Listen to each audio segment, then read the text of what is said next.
tous, donc Thibaut Dernancourt, je travaille pour Cap Collectif, qui est une start-up civique qui réalise aussi des plateformes en ligne. Et nous, on a l'occasion de travailler pas mal actuellement, et avec l'ancien gouvernement et le gouvernement actuel, sur des consultations préalables, justement, à l'élaboration des lois. Le premier point pour lancer le débat, et peut-être aussi parce que vous souhaitez un peu de dissensus, moi j'ai pas mal de mal à adhérer à la vision un peu du citoyen qu'on arriverait un peu à saucissonner en tranches, qui serait parfois pur citoyen. Le lendemain, il est usager. La troisième, on le recroise le vendredi, il est dans une association. Peut-être le mercredi, il a une entreprise. Et le vendredi, il est contribuable. Ça me paraît être un canon sur lequel, d'une part, concrètement, il me paraît assez contestable. Et l'autre point, c'est que ça devient un peu le citoyen dont tout le monde rêve. C'est la fameuse Madame Michu, le citoyen lambda. C'est toutes ces personnes-là dont on rêverait qu'elles arrivent sur les dispositifs de participation.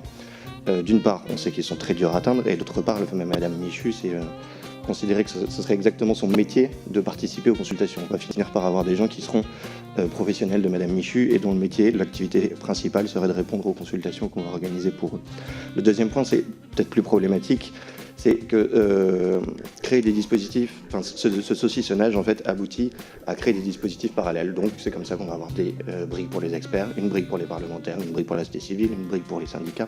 Et en fait c'est un peu l'inverse de ce que nous on essaye de faire. Nous on n'essaye pas de créer un dispositif dédié auprès des citoyens qui seraient les exclus d'un dispositif, on essaye d'ouvrir un dispositif existant. Donc l'enjeu autour de l'évaluation, il n'est pas de, entre guillemets, de créer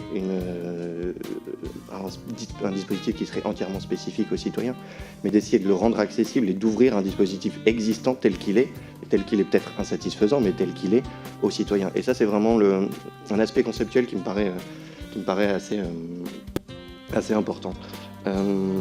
Pour rejoindre un peu Loïc, effectivement sur la question de l'évaluation, en tout cas telle que nous on la connaît, c'est effectivement assez embryonnaire. Il y a des expériences qui commencent à exister, qui restent elles aussi assez marginales, il ne faut pas se leurrer là-dessus, c'est prometteur mais ça reste assez marginal sur l'élaboration. Mais effectivement dans le cycle d'élaboration, et ravi de vous entendre parler du cycle d'élaboration des politiques publiques, la question de l'évaluation pour nous paraît assez nettement comme le parent pauvre, pour des tas de bonnes raisons aussi, certainement parce que c'est peut-être plus compliqué. Je ne sais pas si c'est réellement plus compliqué d'associer les citoyens à l'évaluation qu'à l'élaboration en amont. Je pense qu'au moment où on parlait d'association des citoyens à l'élaboration, il y avait aussi des tas de personnes pour dire que ça allait être très compliqué. Et quoi qu'il arrive, un élément qui paraît important de rappeler, notamment ici, c'est que la participation est un droit. Donc c'est pas parce que c'est compliqué qu'on ne peut pas le faire ou qu'on n'y arrivera pas, mais en tout cas, et à l'évidence hyper compliqué, je veux bien le croire, il n'y a aucun problème pour le dire, notamment si on souhaite avoir de l'évaluation qui garde une rigueur méthodologique. J'ai entendu vos précédents débats où effectivement, si jamais on considère que l'évaluation c'est tout regard critique sur une politique publique, je peux déjà dire que c'est ce qu'on fait. Puisque on invite les citoyens à critiquer des politiques publiques actuelles, pas précédentes, passées. La question est d'aboutir à un processus qui soit quand même d'un niveau méthodologique un peu supérieur et où on invite là effectivement à mesurer des effets, à mesurer des actions entreprises au regard d'objectifs. Et un point qui nous paraît... Enfin, nous, on a déjà eu quelques amorces de personnes qui sont venues nous solliciter sur la question de l'évaluation. Un point qui, moi, me paraît assez important, c'est que là où ça bloque, c'est pas forcément sur l'idée de faire de l'évaluation, c'est que quand on arrive à se rappeler d'une politique publique et de devoir dire en fait quel était réellement l'objectif, c'est souvent là où ça coince. C'est-à-dire que quand on revient simplement à la question de quel était l'objectif, des fois il est assez diffus. Et donc évaluer quelque chose sur lequel finalement l'objectif il est assez difficile, sauf à le réinventer après, a posteriori, ça nous paraît un élément. Le point sur l'idée que c'était embryonnaire, je pense qu'il existe déjà pas mal de choses sur l'association des citoyens dans les évaluations en tant que jury ou en panel.